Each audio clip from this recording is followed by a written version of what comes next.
It's Charter Local Edition. I'm Brad Pomerance, and we are joined today by Ted Alejandre. He is the Superintendent for San Bernardino County. Sir, I welcome you back to our program. Thank you. Very large county with many students, many districts within the county.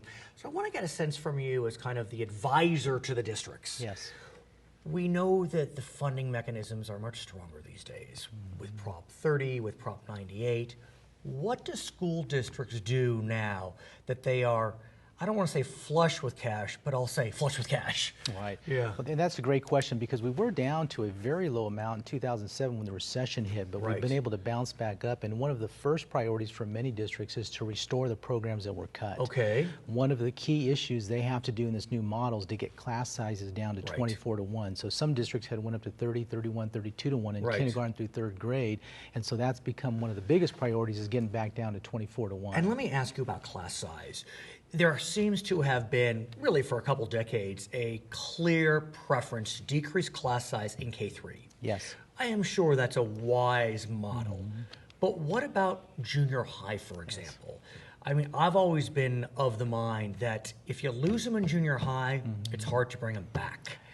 And, you know, junior high class is still going to be pretty large. I feel like in high school, large classes, it's fine, you know, they make it through. Absolutely, and that's what you'll see, especially back east. You'll see class sizes much lower than California across the board, not just at elementary, but at middle school and high school. But unfortunately, the funds aren't there to bring classes down at all the grade levels. And so where we do see districts prioritizing these funds, especially the increased funds because of the economy. You know, the governor had an 8-year trajectory when the new model came out, and he's about 2 years ahead of schedule, which is good. But we see districts starting to put more dollars towards the priorities that are established in their local control accountability plans. Let's talk about that, because that becomes the question. We know as a result of the local control funding formula, school districts have much more discretion on how to spend their money. Absolutely. So I'm wondering, as part of the local control accountability plans, whereby you met with stakeholders, parents, teachers, businesses, was class size one of the areas where they wanted to see a change with the new discretion in terms of funding? I think for the most part, most are comfortable with the class sizes being reduced at the primary grades because that's what they're used to. And what they're doing is they're identifying other priorities that haven't had as much attention. The biggest that we're seeing is the implementation of the new state standards. And can I talk to you about Common Core? Yes. I've mentioned this. I've had the luck to be able to travel to different state capitals recently and speak with state legislators and other elected officials in various state capitals around the country. What I have learned is that in some states, you say the word Common Core, it's as if you said a 4-letter word. I want to get a sense from you if that's the way it is in California. I've spoken with other elected officials, and they don't say that. They haven't heard much in terms of criticism of Common Core. But what about San Bernardino, which is kind of a purplish county? Yeah. No, there's strong support for Common Core. There are some detractors thinking it's more of a national approach to dealing with education, and that's always been the state's rights. But in essence, these are just rigorous state standards that focus on critical thinking, collaboration, the skills that businesses have always wanted. So there's strong support for Common Core or new state standards implementation, both from a professional development standpoint for teachers, as well as selecting and identifying the best instructional materials to utilize to implement the standards. So is that where the LCAP is directing you? Now that we have Common Core, we need you to spend funding to get Common Core up and running in a way that's most efficient and effective. Absolutely. Those are 2 huge priorities. And the other 3, we're seeing 5 emerge in our county. The other ones involve technology for 21st century skills. And then we see a huge priority in increasing career pathways so that we can make learning relevant at secondary levels. And when we talk about class size, I mean, really, the way that class size is prioritized in LCAPs is to have environments where students get more attention and more opportunities to engage in learning. The last piece is social emotional needs for students. We find that there's so many students in poverty throughout the county, so they need the build of self-esteem, the building of self-confidence, the wraparound services that get them prepared for school and help them excel. I remember during the recession, counselors were amongst the first to lose their jobs. And so are those positions coming back? That's where a big priority is, the restoration of the programs that have been cut, the layoffs, the programs, the counselors. We're seeing not only counselors come come back, but we're seeing in some cases where districts also hire mentors. Okay. And so they work with counselors, because counselors have very large cases, and so a mentor can work with a counselor and help identified students get back on track with the areas that they're starting to fall back on. It's interesting that you have created a scenario whereby, and when I say you, meaning the state, allows a conversation between administration and parent, administration and faculty.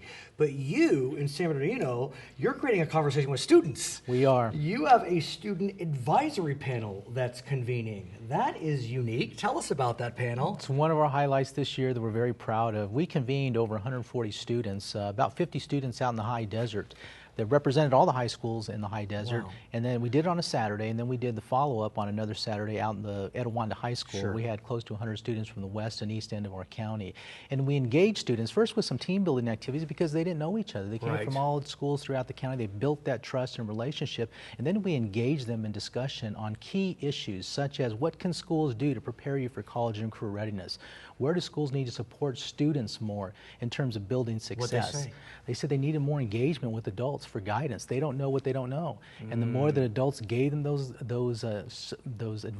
advice and that guidance, the more they were able to excel. And building in opportunities where they can build school spirit, some camaraderie with other students to engage in activities and develop those skills that are so important. The academics was very important, and through these career pathway opportunities, learning becomes relevant. They like that because now they see why they have to learn math and science.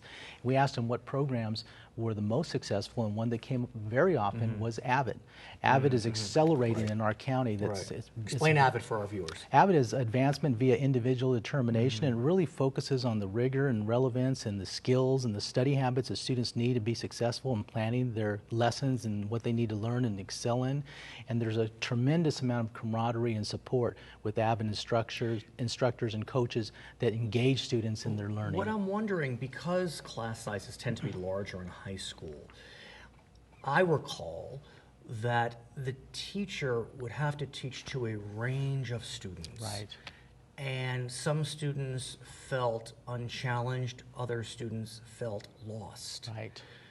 Did you hear that a bit, that it was hard to feel as if you're being taught at your level? I think there's always going to be a need to individualize instruction the best we can, and it's difficult with class sizes. But going back to the student advisory group, one of the biggest outcomes of those sessions were the teachers, because we had 4 students at a table, and we had a teacher facilitate each group. And at the end of the day, the teachers came up to me and said, Mr. Alejandre, we are so thankful that you were able to do this, because this was a powerful day of us learning from students what we need to do. We want to go back to our school sites and engage other teachers in things we're not doing that we should be doing to support students. So do talk to us about implementation. What were the takeaways? What do you expect to see when we go back to school in the fall? Oh, I think you're going to see a lot more focus on professional development for teachers, so they're successful with the Common Core standards, those new state rigorous standards. For students, I think you're going to see many more opportunities for students to have relevance in learning. In our linked learning districts and other career pathway programs that are in place, we're seeing 15 industry sectors represented amongst a multiple numbers of certified pathways where the instructors are focusing that instruction to engage students. That engagement's important. Now, you just had graduation, 2015 class. Any highlights? Absolutely. I was at about 12 graduations where I was invited to speak or give a welcome to the parents. And one thing about graduation, it's a place where all you see is smiles. Of course. But also, when you see the students walk across that stage and receive their diploma, it tells you what we're all about. We're about student success, and when a student's able to accomplish graduation, that tells us we've been successful with that student. But it doesn't end there. They need to have a plan the day after graduation. And that's part of LCAP, student advisory. And our Cradle to Career Roadmap, because we focus from 0 to 5 to prepare students for school, and then we focus on 18 to 21 to prepare them for career readiness. His name is Ted Alejandre. He is the superintendent in San Bernardino County. I'm Brad Pomerance in Riverside. This is Charter Local Edition.